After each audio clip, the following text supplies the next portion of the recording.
大家好，我係 Financial Executive 級嘅 Nelson Chow。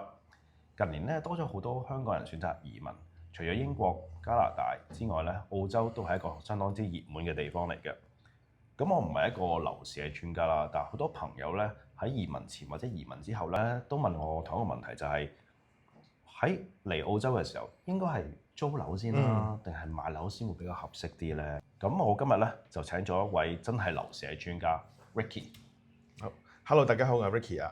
咁咧，我就同大家鏡頭前面嘅朋友都係差唔多，都係從香港過嚟啦，喺香港背景啦。咁我19年由香港移居咗去墨爾本。咁啊，呢6年嚟咧，經歷咗好多唔同嘅事情。好多啱啱嚟澳洲朋友咧都問咧，究竟嚟到澳洲應該係租樓先定係買樓先呢？其實呢個答案咧，坦白講係冇一個既定嘅答案嘅。咁但係如果你可以搞清楚生活圈子啦、資金同埋一啲未來嘅規劃上面咧，如果呢3個問題都解決到咧，你就會清楚知道租樓同埋買樓咧係2個好唔同嘅生活模式嚟嘅。喺呢度嘅墨爾本嘅租金嘅成本啦，或者個 average 大約係幾多錢度咧？冇概念俾個觀眾聽下。好啦，咁我哋先睇啲數據先喎。喺澳洲咧有一個數據庫叫做 CoreLogic。咁咧根據2025年嘅統計數據咧，墨爾本嘅平均租金咧大概500-600蚊一個星期。咁啊 Sydney 咧就大概去到700幾蚊。嗱，好留意同香港唔同喎。香港嘅租金通常斷月做個單位嘅，澳洲咧就好特別嘅，佢哋租金咧就用個星期做個單位。咁所以如果平均你要租一間3房嘅屋喺Sydney 或者墨爾本，咁就要預大概每年嘅租金成本咧大概3-4萬左右啦。咁同一時間咧，近年嘅樓市咧依然係升值穩步向上啦。換句話說咧，如果你係租得越耐咧，咁上車嗰個難度咧就越嚟越大啦。咁因為咧租樓咧係幫緊人供樓，自己去買樓供翻呢個先至係屬於自己嘅。咁好多家庭咧一開始咧選擇係租屋啦，其實都好合理啊，因為你始終又唔熟悉呢度嘅環境，咁梗係想住1年，了解咗呢度嘅環境，先至決定長遠住邊一區啦，係咪咁講？都係㗎，其實好多譬如以墨爾本做例子啦，好多啱啱嚟墨爾本嘅朋友咧，都會考慮咧先住喺一啲比較華人或者香港群體比較多啲嘅地區，起碼借鹽都容易借啲啊嘛。咁例如好似 Box Hill 啊、Glenwaverley 啊、Doncaster 呢啲，咁其實都真係幾多香港朋友到埗嘅第一個選擇嚟嘅。睇下邊區啱自己。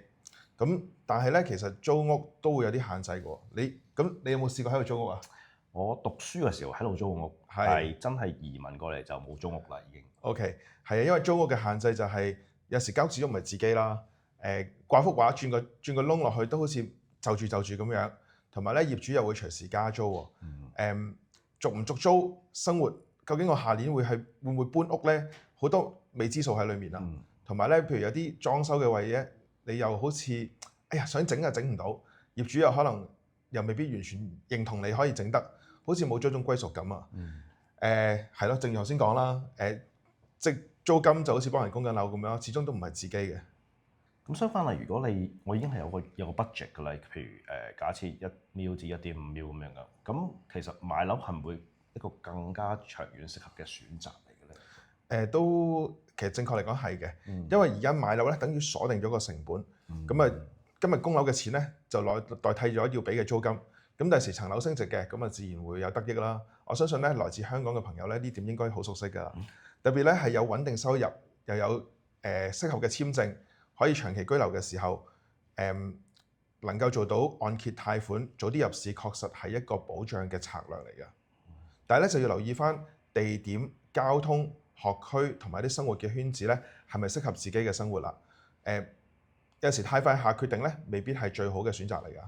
好多朋友咧，如果真係想買樓嘅話咧，好似我初嚟到嗰陣時都有遇到一個問題，就係未有收入㗎嘛，點樣去向銀行借錢去買樓咧？咁樣，除非你話可以一筆錢買6間樓，但係好多人都唔會咁樣做，情願係攞筆錢去做其他投資，去做樓宇按揭。咁點樣可以冇澳洲收入，又可以去銀行借到錢咧？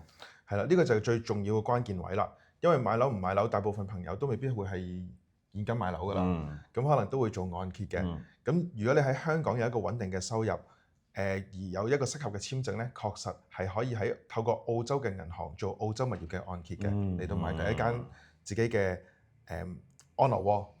咁但係如果你淨係租樓嘅時候，咁啲錢留喺銀行，銀行唔會因為你交咗幾年租而借多啲俾你噶嘛。但係變相你嗰個儲蓄咧就慢慢細咗啦。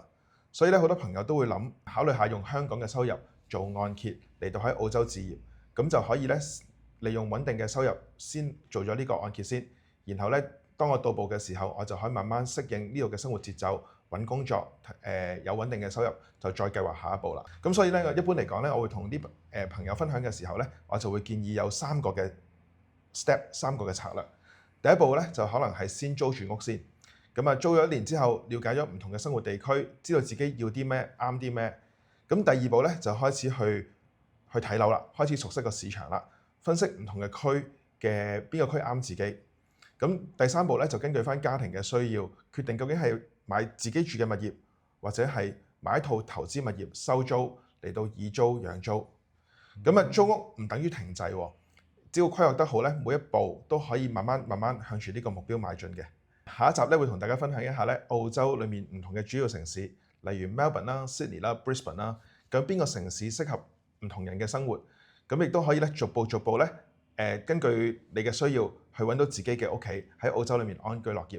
咁我哋今日咧分享去到呢度先好啊，暫時咁多先啦，我哋下集再繼續。如果咧你想了解澳洲嘅樓市咧，除咗可以 follow 我哋呢個 channel 之外咧，亦都可以留意我嘅 Facebook page Ricky 爸爸澳洲物業投資專業資訊。